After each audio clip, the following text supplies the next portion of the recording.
مرحبا يا جماعة. اليوم رح نحكي عن ملك غريب وغامض، حياته كلها غرائب وأسرار. اسمه تشارلز السادس، ولقبوه الناس بالملك المجنون. بس هاللقب مو بس عشان شي عادي، لا، لأنه كان عنده هوس غريب كتير. أغرب شي عنده إنه أحياناً كان يظن حاله مصنوع من الزجاج. تخيلوا، ملك عنده كل هالقوة والجاه، ما بيقدر يلمس أي شي خوفاً إنه ينكسر. بيمشي بالحذر بالغرف، كل خطوة محسوبة، ما بيسمح لأي شخص يقترب منه بدون قفازات. ساعات بيقعد بالساعات قدام المرايا، بيشوف انعكاسه بيصرخ أنا رح انكسر.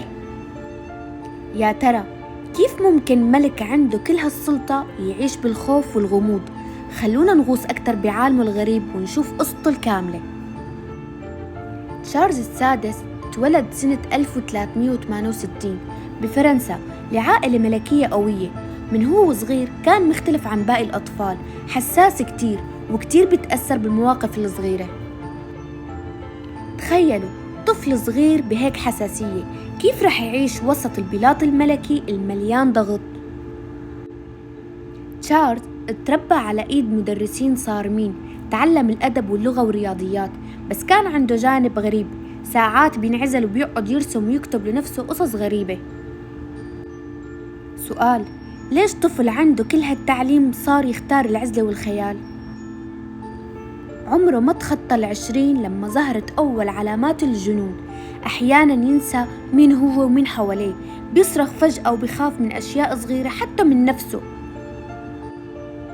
ممكن ملك عنده كل هالسلطة بيتصرف بهالطريقة؟ شو السبب؟ أغرب شي صار معروف عنه، تشارلز السادس كان يظن حاله مصنوع من الزجاج، ما كان يقدر يلمس أي شي خشن، يلبس قفازات سميكة طول الوقت. ساعات بيوقف جنب المرايا ويشوف انعكاسه بيصرخ أنا رح انكسر. كيف ممكن ملك يعيش كل يوم بخوف من نفسه؟ القصور كلها صارت محمية ومحاطة بقواعد غريبة، والأرضيات كلها مغطاة بالسجاد الناعم، ما بيسمح لأي شخص يلمسه بدون قفازات. كيف كان يتعامل مع هالتصرفات الغريبة؟ حتى الوزراء صاروا يعيشوا بحذر، الاجتماعات السياسية كانت مؤلمة، الملك ما بيقرب من الطاولة أو الأوراق بدون قفازات. كيف فرنسا اتخذت قراراتها مع ملك عنده هالجنون؟ مرات بيصاب بنوبات هلع قوية، بيصرخ وبيركض بالغرف وبيخاف من الظلال أو الأصوات الغريبة. هل ممكن ملك عنده هالنوع من الخوف بيقود دولة كبيرة؟ عنده حياة سرية بالليل، أحياناً بيلبس ملابس عادية وبيخرج بالليل بالمدينة، بيتنكر كفلاح أو مسافر، بيراقب الناس ويدرس تصرفاتهم. بس ليش ملك عنده كل هالقوة بده يعيش حياة سرية؟ وحتى مع كل هالجنون كان عنده جانب فني قوي، بيرسم صور زجاجية وأشخاص بينكسروا، بيترك الرسومات بالقصور كرسائل مستقبلية. هل الجنون كان مجرد خوف ولا عبقرية خفية؟ طبعاً نوبات جنونه أثرت على كل فرنسا، القرارات السياسية تتأخر والحرب الداخلية صارت أصعب. كيف ملك عنده كل هالاضطراب قدر يحكم دولة قوية؟ بعض الأحيان تشارلز السادس كان يترك الحكم فعلياً للوزراء، كان بيعتمد على مستشاريه أكثر من نفسه، والقرارات المهمة كانت تتأخر أحياناً لأسابيع. هل الاعتماد على الآخرين ضعف ولا ذكاء بالتعامل مع نفسه؟ ما كان عنده بس نوبات الهلع، كان عنده نوبات غضب قوية، بيكسر الأشياء أحياناً بالغضب وبيصرخ على البلاط وبيخيف الجميع. كيف اللي حواليه صمدوا مع هالملك العصبي والهائج؟ رغم كل مشاكل جنونه إلا كان عنده أولاد، والعائلة كانت تخاف من نوبات الغضب والهوس اللي كانت تصير معه. عيلته كيف قدرت تعيش معه؟ اللي حواليه والوزراء كانوا يتآمروا عليه خوفاً من قراراته الغريبة، وأحياناً بيستغلوا نوبات جنونه لمصالحهم. هل ممكن ملك عنده اضطرابات نفسية بتحكم بدولة عظيمة؟ الأطباء حاولوا علاج نوبات تشارلز، أحياناً يعطوه أدوية غريبة للوقت، ونوبات الهلع تستمر رغم كل الجهود.